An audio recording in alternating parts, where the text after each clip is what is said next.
Mejor mátenme de una vez. La voz que la URSS quiso silenciar. Su voz era conocida por millones, pero cuando se volvió inconveniente, simplemente la apagaron.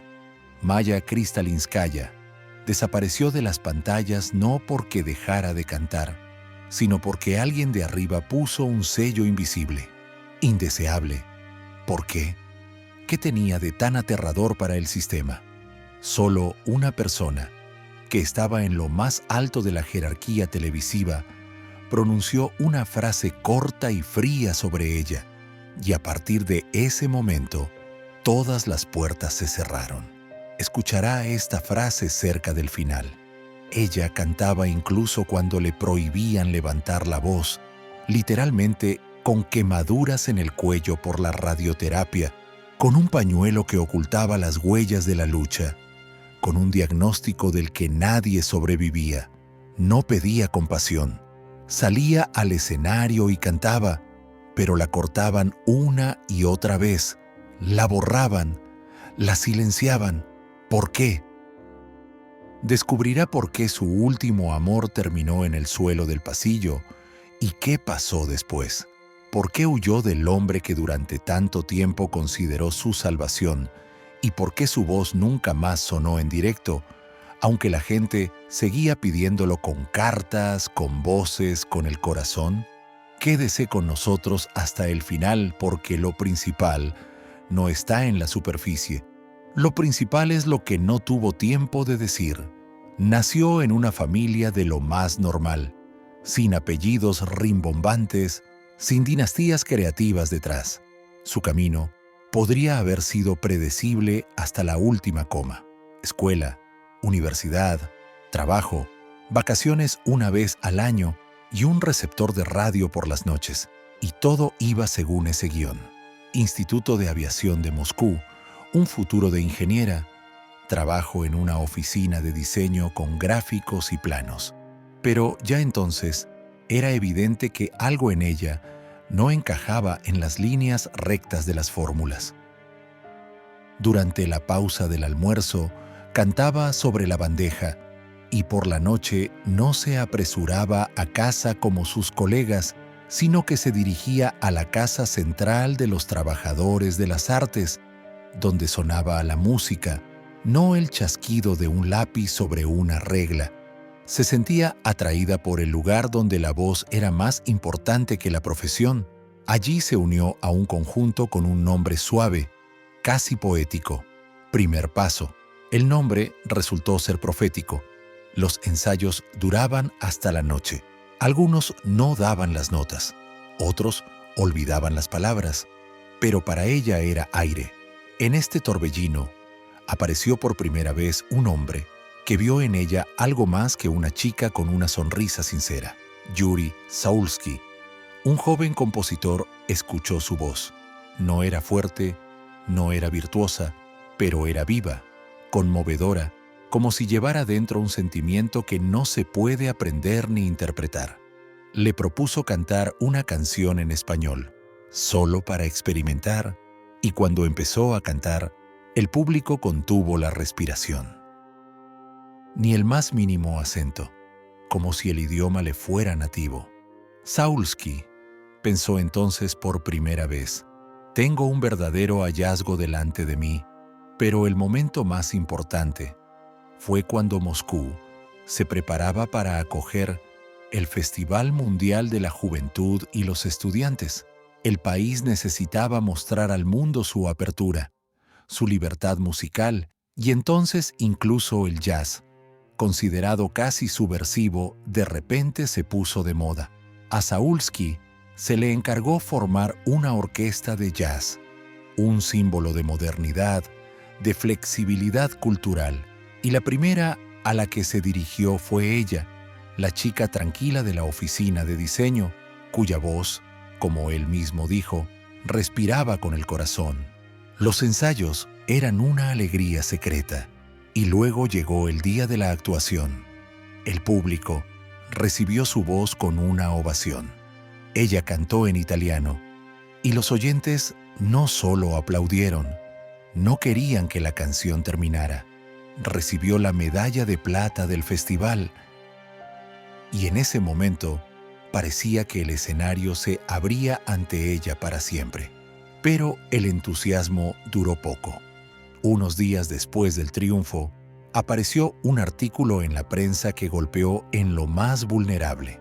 El periódico Cultura Soviética criticó al grupo con tal frialdad, como si no se tratara de música juvenil, sino de un sabotaje. Se le prestó especial atención a ella. La calificaron de desaliñada y meneándose en el escenario, oponiendo su forma de comportarse a los cánones de la contención. En un país donde las emociones demasiado brillantes se consideraban casi indecentes, su arte se convirtió en motivo de reprimenda. El grupo de Saulsky fue disuelto y a ella no se le prohibió, pero se le dio a entender claramente: no más canciones extranjeras, no más libertad. No lloró, no montó escenas, no llamó a las puertas cerradas, simplemente siguió cantando. No porque estuviera segura de que ganaría, sino porque no podía hacer otra cosa. La voz no era un talento, era parte de su ser. Y entonces, al principio del camino, cuando las puertas apenas empezaban a cerrarse, se dio cuenta: el escenario en este país no es un camino a la fama, sino una batalla constante por el derecho. Y sin embargo, tomó una decisión: no irse, porque incluso en este silencio oía música y sentía, incluso a través de muros sordos, cómo el público respondía, aunque no de inmediato, aunque no en los altavoces de las salas principales, pero era su camino. Y dio el primer paso. La voz que conmovió al público hasta la piel de gallina no fue motivo de admiración, sino una señal de alarma para quienes se aseguraban de que las emociones no traspasaran los límites de lo permitido. En la Unión Soviética, todo lo que parecía demasiado personal, demasiado brillante, demasiado real, se percibía como un peligro. Su canto no era solo un número musical, era como si abriera una rendija a una vida en la que se podía sentir de verdad, y eso ya se consideraba un desafío. El jazz, en cuya ola se subió por primera vez a un gran escenario, era música con una reputación ambigua. Se permitía, pero con reservas, con recelo, con aprensión. Era demasiado libre, demasiado occidental, demasiado incontrolable. Y cuando su interpretación en idiomas extranjeros provocó una tormenta de aplausos no solo en Moscú, sino también en la prensa internacional, no fue motivo de orgullo. Al contrario, causó irritación. ¿Por qué una artista de la Unión Soviética canta como si hubiera crecido en Roma o Barcelona? ¿Por qué sus gestos, su mímica, su forma de actuar en el escenario parecen de otro mundo? El público veía en ello arte y los funcionarios una violación de un estatuto no escrito. Después de la publicación de la crítica demoledora, todo cambió. Sus actuaciones dejaron de planificarse. Las canciones que podía cantar se seleccionaban sin su participación. Ninguna prohibición abierta, solo un silencio que emanaba frialdad. Estaba bajo una vigilancia tácita, como si una voz demasiado sutil pudiera perturbar la armonía de marcha del coro ideológico, y sin embargo continuó, no por terquedad, sino por esa misma dignidad tranquila que más tarde definiría toda su vida. No gritaba por la injusticia, no buscaba protectores, no luchaba por el tiempo en el aire, simplemente iba donde se le permitía cantar. Cada actuación se convertía en algo bajo un microscopio. Demasiado triste significa que no es el formato. Demasiado emocional, demasiado occidental, demasiado real, demasiado peligroso. Ella sintió antes que los demás que aquí no ganaría el que mejor sintiera la canción, sino el que supiera encajarla en una plantilla aprobada, y ese no era su camino. El grupo de Saulsky fue desmantelado. Él mismo casi desapareció de la vista. Ella se quedó sin orquesta, sin jazz, sin letras extranjeras, pero con una voz que aún buscaba una salida. Con una voz que necesitaba no solo espacio, sino también un oyente. E incluso cuando sus canciones empezaron a ser reemplazadas por otras, incluso cuando quedó claro que el sistema no amaba a los que sonaban diferente, no permitió que eso la hiciera más callada. Al contrario, empezó a cantar aún más limpia, como si demostrara que incluso en la tonalidad dada se puede transmitir todo: dolor, ternura, fe. Fue entonces cuando comprendió: ser brillante aquí es peligroso. Aquí el talento no siempre es una salvación, a veces es una sentencia. Y sin embargo, eligió no irse porque sabía que no todas las voces suenan mucho, pero la verdadera siempre se queda. Él irrumpió en su vida de forma fácil, hermosa, con una broma en los labios y un brillo teatral en los ojos. Arcadi era joven, carismático, ingenioso hasta la insolencia. Contra su contención interior, él parecía un fuego artificial, una chispa que de repente se encendió en medio de la monotonía. Se arrodillaba en los conciertos, montaba escenas de confesiones, como si estuviera actuando en una obra en la que a ella le tocaba el papel principal femenino. Todo fue rápido. El encuentro, la propuesta, el sello en el pasaporte. Parecía que encajaban perfectamente, ambos del entorno creativo, ambos enamorados del escenario, ambos buscando su lugar en el mundo. Pero muy pronto, la fachada colorida se agrietó.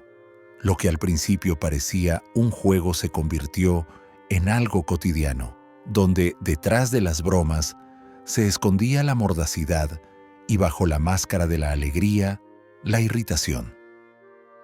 Él, que soñaba con la fama, a menudo se desquitaba con ella con ironía, con sarcasmo, como si estuviera probando dónde terminaba su paciencia. Ella, acostumbrada a guardarse todo, se encerraba cada vez más, se retiraba a un silencio que no tenía cabida en su apartamento.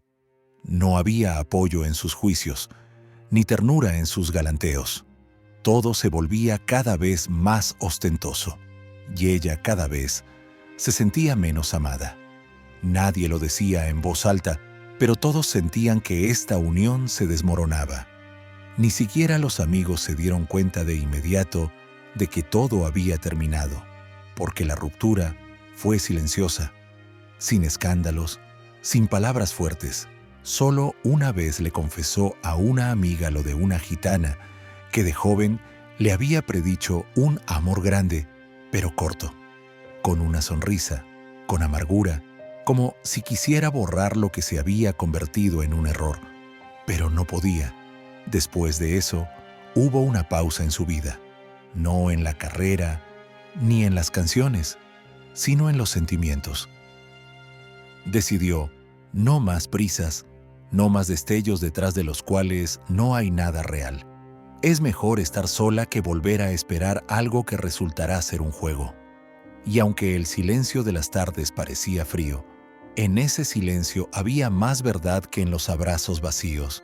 No eligió la soledad, eligió la autenticidad, y sobre esa elección se construiría todo lo que le sucedería después.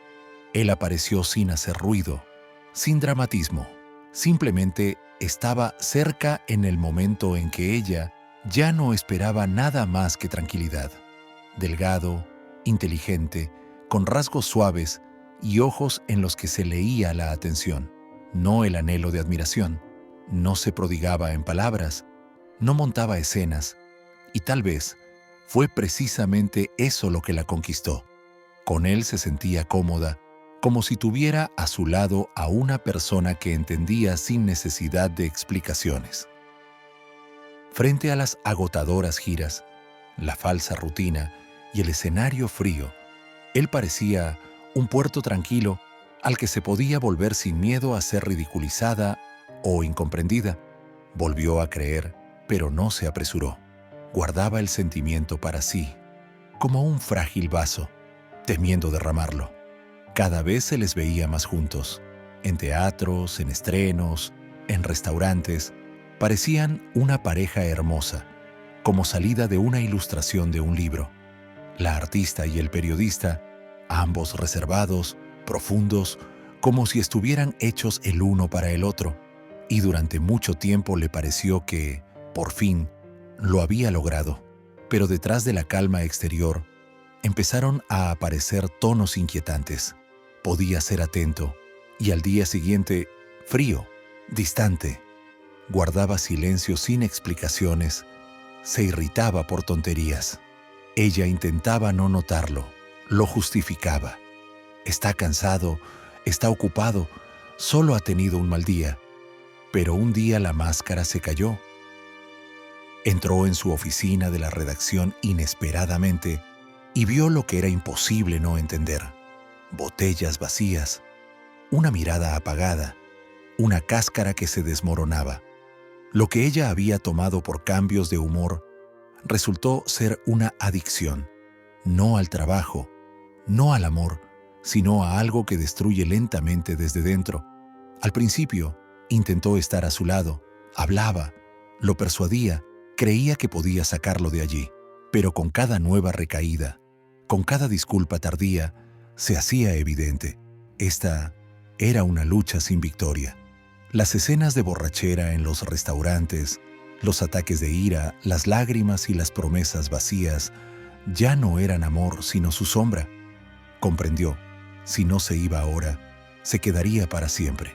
Y en ese para siempre no habría ni respeto ni ella misma. Se fue sin gritar, sin explicaciones. Simplemente, un día metió en una maleta todo lo que la unía a él y se lo llevó al ático, como se lleva a un espacio polvoriento lo que una vez pareció necesario y ahora solo recuerda el dolor. A partir de ese momento, sus canciones cambiaron. Se volvieron más profundas, más pesadas, como si cada nota llevara la huella de lo vivido. No lo contaba en voz alta, pero en el escenario todo era visible. La voz se volvió un poco más grave, un poco más ronca, pero en ella sonaba una verdad que era imposible de falsificar y el público lo sentía. No sabían qué le había pasado exactamente, pero en cada verso de repente se reconocían a sí mismos. Al principio, todo parecía una tontería, una ligera debilidad, la voz ronca después de las giras. La temperatura se mantenía un poco más de lo habitual. Lo achacaba al exceso de trabajo, escenario, viajes, falta de sueño. Pero el tiempo pasaba y las pequeñas cosas dejaban de serlo.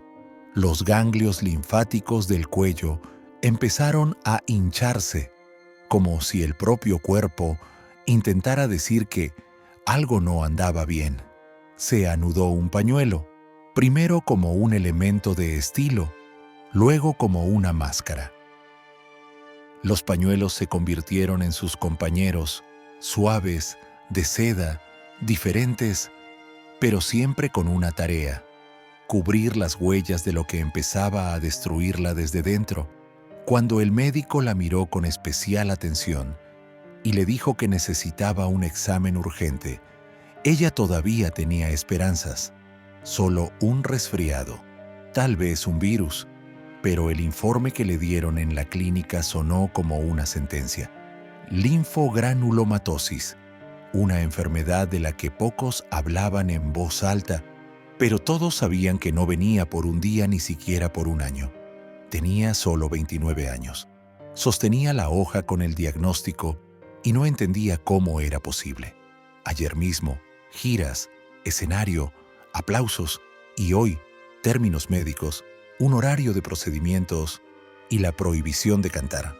La prohibición sonó especialmente dura. Cualquier tensión en las cuerdas vocales era un riesgo. La cuestión no era la carrera, sino la vida. Y en respuesta a eso, ella dijo solo una frase: entonces mejor de una vez. Porque para ella, la voz no era solo un instrumento, lo era todo. Callar significaba desaparecer. No aceptó el papel de paciente, se negó a ser solo un cuerpo en una cama de hospital. Comenzó la terapia, abrasadora, atormentadora, agotadora. Las quemaduras en el cuello tenían que esconderse bajo nuevos pañuelos, anudando los nudos cada día con más cuidado para que nadie sospechara que debajo de la tela había una red de quemaduras. Pero ella seguía saliendo al escenario, como si nada estuviera pasando. Se paraba frente al espejo, se arreglaba el peinado, probaba la voz, un poco ronca, pero todavía suya. Los ensayos no se detenían. No la veían en la cama de hospital, pero la veían en las salas cantando, sonriendo, viva. Y ese fue un verdadero desafío, no a la enfermedad, sino al sistema, a sí misma, al silencio que intentaba cubrirla. El pañuelo se convirtió en su armadura, en su imagen. Las mujeres de todo el país empezaron a anudárselo igual, la imitaban sin saber que no estaban replicando una moda, sino un gesto de supervivencia. Porque no solo escondía las quemaduras, escondía el dolor, pero no en la voz. Allí, por el contrario, ahora sonaba todo e incluso más. Cuando el escenario se abrió de nuevo para ella después de una larga pausa, pareció que lo peor había quedado atrás. La enfermedad había retrocedido. La voz sonaba con la misma pureza de antes, aunque con un nuevo matiz de profundidad. La gente esperaba sus canciones, las cartas llegaban a montones, los discos se agotaban al instante. Pero en el mundo en el que vivía, el amor del público no significaba nada sin el permiso de arriba. Sus canciones volvieron a escucharse, pero no donde se decidía el destino de un artista. La televisión, que antes buscaba en su voz una lírica sutil, de repente se quedó en silencio. Cada vez aparecía menos en la pantalla, sin explicaciones, sin razones, simplemente desapareció. En lugar de llamadas de los editores, llegaba el silencio. Allí, entre bastidores, sucedía algo que no se podía probar con documentos. No encajaba. El apellido no era el correcto. La nacionalidad era demasiado notoria. Formalmente, no había decretos, pero todos lo sabían. Con la llegada de la PAN a la dirección, el aire se volvió más estrecho para aquellos que no encajaban en la imagen ideal. Maya no encajaba por ser ella misma, y eso fue suficiente para que su nombre empezara a ser borrado. No abiertamente, sino discretamente, en silencio, como por casualidad. Fue especialmente doloroso el momento en que su actuación fue cortada del montaje final de Canción del Año. Simplemente no la mostraron. La canción existía, la grabación existía, la reacción del público, pero en la pantalla, el vacío. No preguntó, no se quejó, solo miró por la ventana y se quedó en silencio. Este silencio se convirtió en su única forma de protesta. No romper, no golpear, simplemente seguir cantando, donde quiera que fuera. Y ella cantaba en casas de cultura, en parques, antes de las proyecciones en los cines.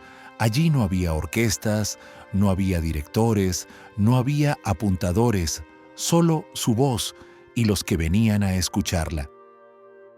A veces docenas, a veces cientos. Nadie le decía cómo comportarse, qué decir, qué verso tachar. Nadie la filtraba, y fue por eso que el público iba a verla, porque sabían que no se adaptaría.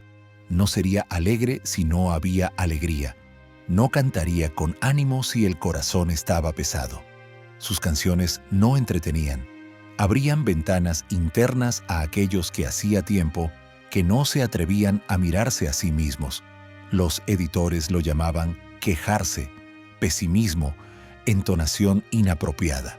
Pero en esas líneas que cortaban, el público oía lo más real: nostalgia, dolor, memoria, despedida.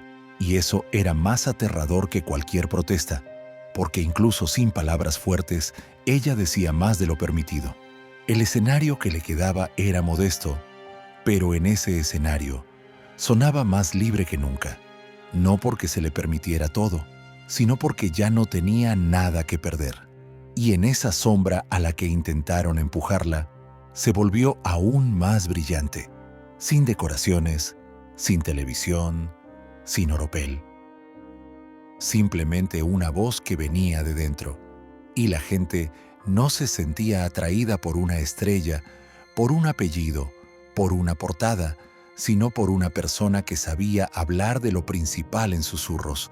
Él apareció cuando todo en ella ya decía: no vale la pena esperar, ni tener esperanzas, ni dejar entrar a nadie más.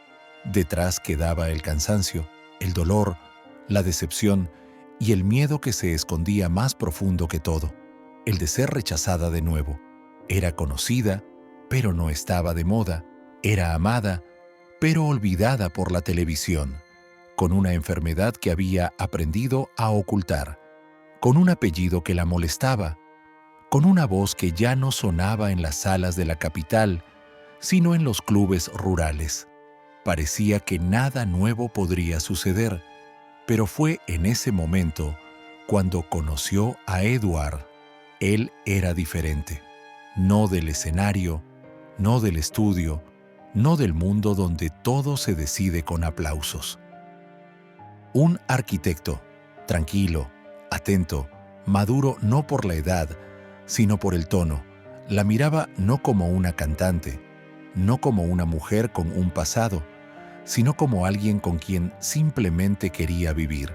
Al principio, ella se apartó, avergonzada por su diagnóstico, por sus giras por las casas de cultura de los distritos, por su cuerpo cansado que ya no escondía las huellas de la lucha, y sin embargo, un día le dijo a la cara: ¿para qué me quieres?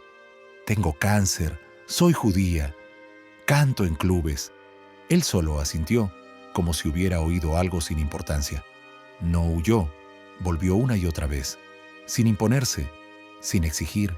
Simplemente estaba a su lado, le preparaba té, le traía libros, hablaba con ella como una persona, no como un papel. Y ella empezó a descongelarse, no rápido, no de inmediato, como la tierra en primavera. Primero una gota, luego un arroyo. Él no hacía grandes gestos, no hacía promesas, simplemente hacía. La miraba como nadie la había mirado antes. La aceptaba por completo, con los ojos llenos de tristeza, con las quemaduras debajo del pañuelo, con el pasado que ella no podía olvidar. Se casaron en el verano de 1973. Sin alboroto, sin carteles. A partir de ese día, su vida dejó de ser una lucha por el reconocimiento. Le preparaba cenas, le planchaba las camisas, sonreía por las mañanas. Por primera vez en muchos años, sintió que estar en casa significaba ser ella misma. Él no la convirtió en una heroína, no la empujó al escenario, no la persuadió, simplemente la cuidaba. Después, ella les decía a sus seres queridos que solo con él había entendido lo que era el amor verdadero, no el teatral, no el público, sin gritos, sin tensiones. Él simplemente le tomaba la mano y eso era suficiente. Vivieron juntos 11 años, 11 años de silencio en los que sonó lo más importante. No hubo conciertos en el Estadio Olímpico, no hubo nuevas apariciones en la televisión, pero hubo tardes juntos, conversaciones sobre libros, paseos, una mirada que decía: «Eres mía». Y en ese silencio, por fin comprendió que la felicidad no necesita un público. Viene cuando dejas de esperarla y se queda hasta que todo termina. Se preparaban para un viaje. El verano apenas comenzaba, la maleta ya estaba medio llena. Ella ordenaba la ropa, dejaba libros a un lado, pensaba en el aire cálido, en los paseos junto al agua, en un breve respiro de todo lo que se había acumulado durante el invierno. Edward se sentía un poco cansado, pero no se quejaba, como siempre. Y sin embargo, una mañana todo cambió. Se puso pálido, sus dedos temblaron, las palabras se volvieron borrosas y luego llegó el silencio.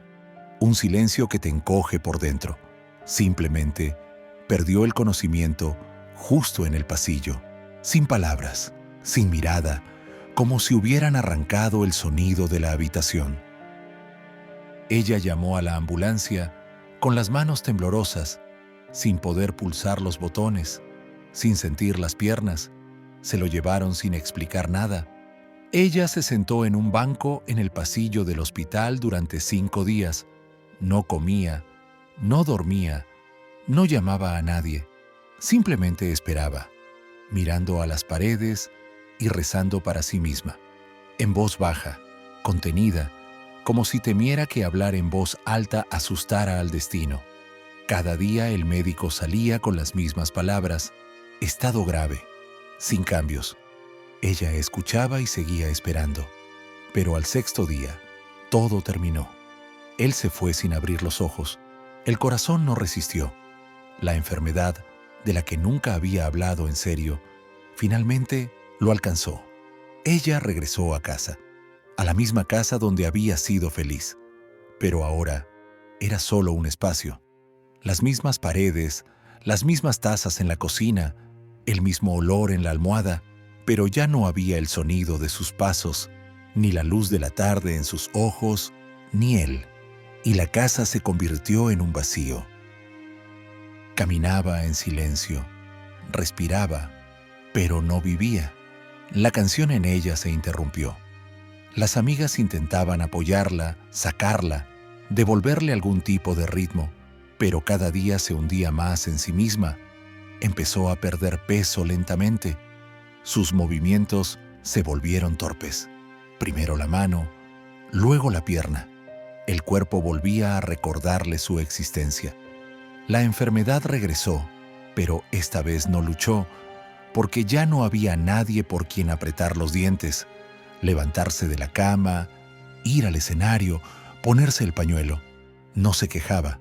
A veces solo susurraba cuando le quedaban fuerzas y más a menudo simplemente guardaba silencio, como si se retirara al interior donde aún se guardaba su voz, su calidez, su ternura. Cuando una persona pierde su apoyo, no cae de inmediato. Simplemente deja de sostenerse. Así fue con ella. Y este lento, casi silencioso descenso se convirtió en su forma de despedirse de la vida que habían construido juntos. La primavera de 1985 fue tranquila. La naturaleza afuera se despertaba, como siempre, pero en su habitación reinaba su propio invierno, lento, transparente, casi indoloro. La voz que durante décadas había calado hasta las fibras más sensibles desapareció, no de golpe. Primero se volvió más silenciosa, luego ronca, luego simplemente dejó de sonar. Ya no podía hablar, solo susurraba palabras sueltas y a veces solo asentía, transmitiendo todo con la mirada, esa mirada cálida, familiar, un poco entrecerrada, en la que había más vida que en los discursos. El cuerpo se debilitaba cada día. Los movimientos simples se convertían en un esfuerzo. No se quejaba. Nunca se permitía ser una carga para los demás. Los que se quedaron a su lado la cuidaban cuando la televisión se quedó en silencio. Su hermana menor, Ana, sus fieles amigas, con las que compartía secretos de la infancia y miedos escénicos. Nadie hablaba de la enfermedad. En esas paredes no había lugar para la desesperación. Le leían libros, le traían su té de tilo favorito. Ponían viejas grabaciones donde sonaba su voz, como si todavía estuviera con ella. Ella escuchaba y a menudo sonreía. La sonrisa se convirtió en el último idioma con el que se comunicó con el mundo. Sabía que el tiempo se acababa, pero no tenía miedo. No pedía un día más, no se aferraba. En su rostro se leía la aceptación, no la capitulación, sino un acuerdo tranquilo, como si todo lo que tenía que decirse ya se hubiera dicho. Todo lo que tenía que vivirse ya se hubiera vivido. Pidió que la llevaran al hospital de forma sencilla y sin dramatismos. Unos días después, la conciencia se desvaneció y sus ojos se cerraron. Se fue como vivió, con dignidad, sin ostentación, casi desapercibida. Pero en esa insignificancia estaba la misma fuerza que la hacía especial, no una estrella, sino auténtica. Cuando todo terminó, no hubo silencio en la habitación.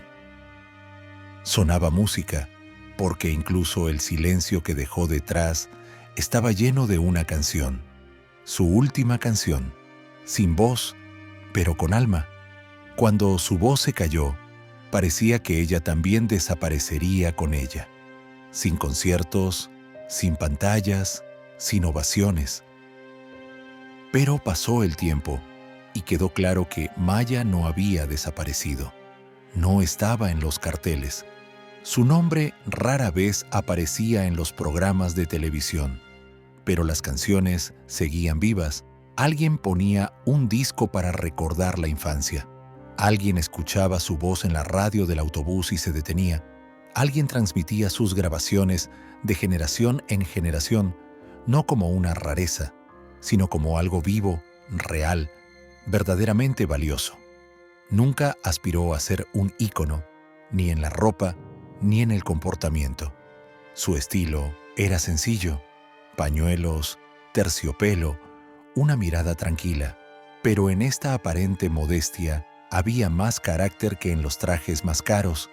Los pañuelos, que con el tiempo se convirtieron en su símbolo, no eran un elemento de su imagen. Cubrían las quemaduras, las huellas de la lucha, esas mismas vulnerabilidades que no exhibía. Ocultaba el dolor para no inquietar al público, pero no ocultaba el alma. Sonaba en cada nota. Maya no interpretaba un papel en el escenario. Salía y cantaba como sentía. Sus canciones no eran entretenidas. En ellas no había frivolidad ni formas fáciles. Solo esencia, solo verdad. Esta verdad la hizo amada. La gente se sentía atraída por ella no porque brillara, sino porque era cercana. En su voz se reconocían a sí mismos con tristeza, con calidez, con un dolor que rara vez alguien se atreve a nombrar en voz alta. No pedía atención, no se cambiaba el apellido, no se iba, no aspiraba a volver al centro, simplemente seguía siendo. Y en eso había algo tercamente real. No se convirtió en un ícono del escenario, y por eso mismo se convirtió en un ícono del corazón, esa que vive en la memoria, no por sus logros, sino por la sensación de que has escuchado algo real.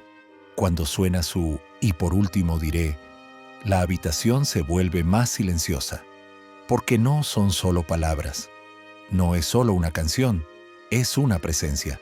Y mientras suena, ella está cerca. Cada una de sus canciones no comenzaba con una nota, sino con una respiración. Ese mismo breve aliento antes de la frase, en el que ya se oía la emoción, no hacía un espectáculo, no construía números, no hacía gestos exagerados. Sus actuaciones eran contenidas, casi inmóviles, y por eso mismo calaban más hondo. No buscaba impresionar. Parecía que simplemente compartía con los que estaban sentados en la sala, con los que escuchaban en soledad, con los que ponían la grabación por la noche para sobrevivir un día más. No actuaba la pasión, la revivía. No fingía la tristeza, simplemente abría el corazón. En cada línea, en cada pausa entre palabras, sonaba más que en docenas de discursos memorizados. No gritaba, no desgarraba el alma en directo, pero cuando se callaba, la sala se detenía, porque ese silencio tenía un peso, porque el silencio entre los versos estaba lleno de significado, como si dejara espacio para que el público mismo sintiera. Su fuerza nunca residió en la lucha por un lugar en la televisión. No llamaba a las puertas, no exigía justicia. Y sin embargo, Era ella quien hablaba de las cosas más importantes, no de frente, no con lemas, sino con la entonación. Esa honestidad, suave, casi imperceptible, se convertía en su arma. En un país donde cada acorde pasaba por un filtro de aprobación, ella lograba sonar como si se le permitiera todo. Y nadie entendía cómo, ya que no organizaba protestas, porque su propia sinceridad ya era un desafío. No se oponía. Existía según sus propias leyes, en su propia verdad, en su propia canción. E incluso cuando la sacaron de las pantallas, cuando dejaron de llamarla, cuando intentaron desviar la atención de ella, la gente seguía escuchando, porque sabía que no era un decorado, ni una fachada, ni una forma. Era una persona de verdad y una canción en la que había un alma. Su confesión nunca requirió un espectáculo, solo silencio para escuchar de verdad. Cuando el escenario se alejó, cuando el micrófono se silenció y las cámaras de televisión dejaron de girar hacia ella, a su alrededor quedaron pocos, no colegas de cartelera ni admiradores en busca de autógrafos, sino aquellos que la conocían de verdad, sin maquillaje, sin pañuelo, sin cara de fuerte, los que no traían flores, sino caldo caliente, quienes no preguntaban por qué ya no cantaba, sino que simplemente se sentaban a su lado y le leían en voz alta un libro viejo. Valentina Tolkunova aparecía en su casa sin avisar, sin teatro, no como una estrella, sino como una persona. No sentía lástima, simplemente miraba y veía que todavía podía sonreír. A veces le traía algo sabroso, a veces simplemente escuchaba. En su silencio había más apoyo que en cualquier discurso. No desapareció cuando el aire desapareció. En eso residía su ternura. Joseph Kobson, como él mismo confesaría más tarde, al principio no entendía qué tenía de especial. Ni la voz ni la apariencia exterior le causaban impresión. Pero cuando la escuchó de verdad, todo cambió. No hizo de esto un gesto, simplemente se puso a su lado, sin banderas, sin cámaras, con moderación pero con seguridad. Sabía lo difícil que era ser auténtico en un sistema que teme a la sinceridad. Comprendía que su dolor no era solo personal, sino también profesional. No podía devolverla a la pantalla, pero podía quedarse a su lado y se quedó. También estaba Valentina Kotelkina, una amiga de la infancia, una hermana no de sangre, sino de fe. Con ella, Maya podía hablar sin filtro sobre el pasado, sobre las decisiones, sobre los miedos, sobre lo que ya no podía volver. Ella fue la que estuvo a su lado cuando comenzaron los días más difíciles. No como una ayudante, sino como una parte de su vida con la que no necesitaba explicar nada. Valentina recordaba su voz cuando aún era sonora y aceptaba su susurro cuando se convirtió en la única forma de decir «estoy aquí». Y, por supuesto, estaba su hermana Anna.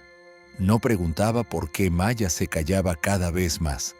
Simplemente le traía té, le arreglaba la cama, le abría la ventana cuando empezaba a llover, le sostenía la mano cuando los demás ya no sabían qué decir, no porque fuera lo correcto, sino porque era imposible de otra manera.